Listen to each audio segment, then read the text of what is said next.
BRS నుంచి joinings తో Congress party జోష్ మీదుంది. కేంద్రంలో అధికారంలో ఉండి తెలంగాణలో 8 ఎంపీ సీట్లు గెలుచుకున్నప్పటికీ బీజేపీలో మాత్రం ఆ ఊపు కనిపించడం లేదు. కాంగ్రెస్ డోర్లు తెరుచుకొని బీఆర్ఎస్ ఎమ్మెల్యేలు బీజేపీ వైపు చూస్తున్నారన్న ప్రచారం జరిగింది. అయితే ఎమ్మెల్యేలు రిజైన్ చేసి రావాలని బీజేపీ రూల్స్ పెడుతూ ఉండటం దానికి అడ్డంకిగా మారిందంటున్నారు. దాంతో ఎలాగో పై స్థాయి నేతల చేరికలు ఉండే పరిస్థితి కనిపించడం లేదు.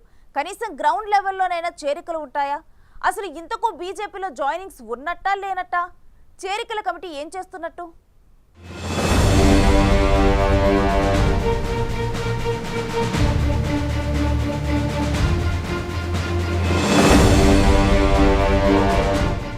తెలంగాణలో స్థానిక సంస్థల ఎన్నికలు జరగాల్సి ఉంది. రాష్ట్రం నుంచి అసెంబ్లీలో 8 స్థానాలు, పార్లమెంట్లో 8 స్థానాలు గెలుచుకున్న బీజేపీ వచ్చే స్థానిక సంస్థల ఎన్నికల్లో కాంగ్రెస్ దూకుడికి కళ్ళెం వేయాలని ప్లాన్ చేస్తోంది.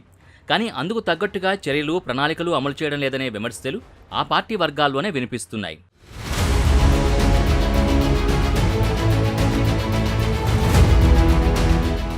దక్షిణాదిన తెలంగాణను గేట్వేగా ఎంచుకున్న బీజేపీ అసెంబ్లీతో పాటు ఇటీవల జరిగిన లోక్సభ ఎన్నికల్లో ప్రత్యేక దృష్టి సారించింది. జాతీయ నాయకత్వం వ్యూహాత్మకంగా ముందుకు సాగుతూ బీఆర్ఎస్, కాంగ్రెస్ వ్యూహాల్ని తిప్పికొట్టి మంచి ఫలితాలు సాధించింది. 2018లో కేవలం ఒక్క ఎమ్మెల్యేని గెలుచుకున్న కమలదళం 2023 అసెంబ్లీ ఎన్నికల్లో 13.90% ఓటు బ్యాంకుతో పాటు 8 మంది ఎమ్మెల్యేల్ని గెలుచుకుంది. ఆ తర్వాత 6 నెలలకు జరిగిన సార్వత్రిక ఎన్నికల్లో ఏకంగా అధికార పార్టీకి సమానంగా 8 ఎంపీ స్థానాలు గెలుచుకుని ఓటింగ్ శాతాన్ని 35%కి పెంచుకుంది.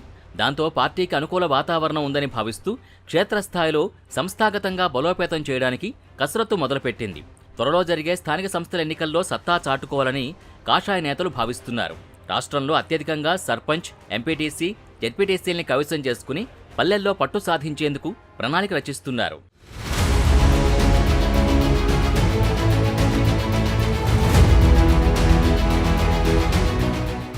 ఆ క్రమంలో అసెంబ్లీ ఎన్నికలకు ముందు బీజేపీ రాష్ట్ర కార్యవర్గ సమావేశం జరగ్గా తాజాగా మరోసారి విస్తృత స్థాయి రాష్ట్ర కార్యవర్గ భేటీ నిర్వహించారు. రాష్ట్ర అధ్యక్షుడు కిషన్ రెడ్డి అధ్యక్షతన జరిగిన ఆ సమావేశానికి కేంద్ర మానవ వనరుల శాఖ మంత్రి ధర్మేంద్ర ప్రధాన్ సహా రాష్ట్ర ఇన్ఛార్జీలు సునీల్ బన్సల్, తరుణ్ చుగ్ హాజరయ్యారు. ఆ భేటీలో రాష్ట్రంలో నెలకొన్న రాజకీయ పరిస్థితులపై చర్చించారు. సభ్యత్వ నమోదు వేగవంతం, పార్టీ సంస్థాగత ఎన్నికలు సహా లోక్సభ ఎన్నికల ఫలితాలపై సమీక్షించినట్టు పార్టీ వర్గాలు తెలిపాయి. బీజేపీ నేతలు తెలంగాణలో కాంగ్రెస్కు ప్రత్యామ్నాయంగా తయారవ్వాలని ఎంతగా ప్రయత్నిస్తున్నా ఆ ప్రయత్నాలన్నీ ప్రకటనలకే పరిమితమవుతున్నాయన్న భావన వ్యక్తమవుతోంది. తెలంగాణలో అధికారంలోకి వచ్చిన కాంగ్రెస్ ఇప్పటికే బీఆర్ఎస్ ఎమ్మెల్యేలు, ఎమ్మెల్సీలు, పలువురు సీనియర్ నాయకుల్ని తమ పార్టీలోకి చేర్చుకుంటూ ఫుల్ జోష్తో ముందుకెళ్తోంది. కానీ బీజేపీలో మాత్రం అందుకు భిన్నమైన పరిస్థితులు కనిపిస్తున్నాయి. ఇప్పటివరకు ఒక్కరంటే ఒక్క నేత కూడా బీజేపీ కండువా కప్పుకుంది లేదు. మున్ముందైనా బీజేపీలో ఎవరైనా చేరతారా, అసలు చేరికలుంటాయా అనేది కూడా సస్పెన్స్గా మారింది. జాయినింగ్స్ లేకపోవడంతో బీజేపీలో చేరికల కమిటీ ఉన్నట్టా లేనట్టా అనే ప్రశ్నలు పార్టీ శ్రేణుల్లో ఉత్పన్నమవుతున్నాయి. గతం నుంచి కూడా బీజేపీలో చేరికల కమిటీ ఉంది. ఏ పార్టీలో లేని విధంగా కేవలం చేరికలకే ప్రత్యేకంగా కమిటీ వేసిన పార్టీ బీజేపీ. ఈ బాధ్యతల్ని మల్కాజ్గిరి ఎంపీగా కొనసాగుతున్న ఈటెల రాజేందర్కు పార్టీ అప్పగించింది. అసెంబ్లీ ఎన్నికల ముందు ఈ కమిటీని ప్రకటించారు. ఆ సమయంలో పలువురు చిన్నాచితకా నేతలు చేరినా ఆశించిన స్థాయిలో మాత్రం చేరికలు లేకపోవడంతో కమిటీ ఏర్పాటుపై సొంత పార్టీ నేతలే అసహనం వ్యక్తం చేసిన సందర్భాలున్నాయి. పైపెచ్చు బీజేపీలో కొనసాగుతున్న పాత, కొత్త నేతల మధ్య రచ్చతో పార్టీలోకొచ్చిన కోమటిరెడ్డి రాజగోపాల్ రెడ్డి వంటి సీనియర్లే అసెంబ్లీ ఎన్నికల ముందు బయటకు వెళ్లిపోయారు. అధికారంలోకి వచ్చాక కాంగ్రెస్ ఆపరేషన్ ఆకర్ష్ పేరిట దూసుకుపోతుంటే బీజేపీ పరిస్థితి మాత్రం ఎలాంటి జాయినింగ్స్ లేక చతికిల పడినట్టయింది. లోక్సభ ఎన్నికల్లో కాంగ్రెస్కు సమానంగా సీట్లు సాధించిన కమలం పార్టీలో ఒక్కరంటే ఒక్కరు కూడా చేరకపోవడంతో స్థానిక సంస్థల ఎన్నికల్లో కాంగ్రెస్ దూకుడుకు కళ్లెం ఎలా వేస్తుందనే అనుమానాలు వ్యక్తమవుతున్నాయి. స్థానిక సంస్థల ఎన్నికల్లో కాంగ్రెస్ పార్టీ దూకుడుకు కళ్లెం వేయాలనే లక్ష్యంగా పెట్టుకున్న కాషాయ దళం పార్టీ కింది స్థాయి నుంచి కేడర్ని బలోపేతం చేసుకోవాల్సి ఉంది.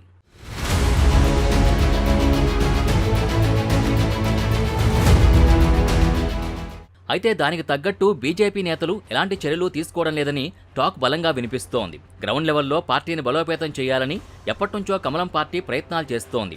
అందుకోసం బూత్ స్థాయి కమిటీలు ఏర్పాటు చేయాలని హైకమాండ్ కూడా ఆదేశించింది.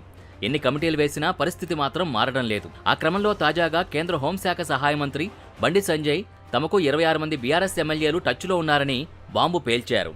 అయితే వారిని రాజీనామా చేసి బీజేపీలోకి రావాలని కోరడంతో వచ్చేందుకు ఆసక్తి చూపడం లేదని చెప్పుకొచ్చారు. మాకు 4 బీజేపీ కార్పొరేటర్ టచ్ లో ఉన్నారట. నీకు టచ్ లో ఉన్నారు కావచ్చు, మాకు 25 మంది ఎమ్మెల్యే టచ్లో ఉన్నారు. మాకు గుర్తుంచుకో బిడ్డ, నీ దుకాణం బంద్ అవుతుంది.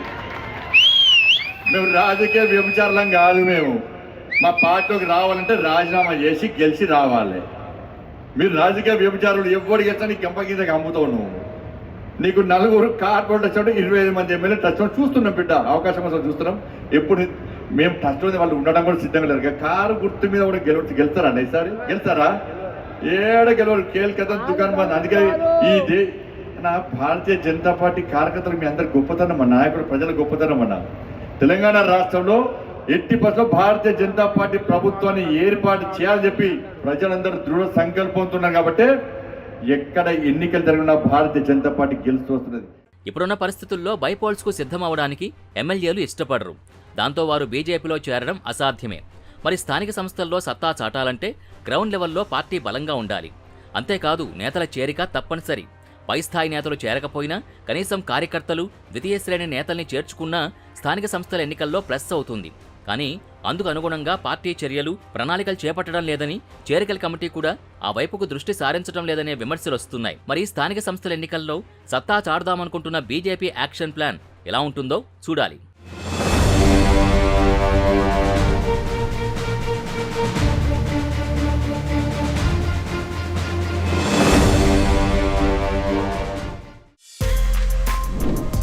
For more videos like this, subscribe Big TV channel.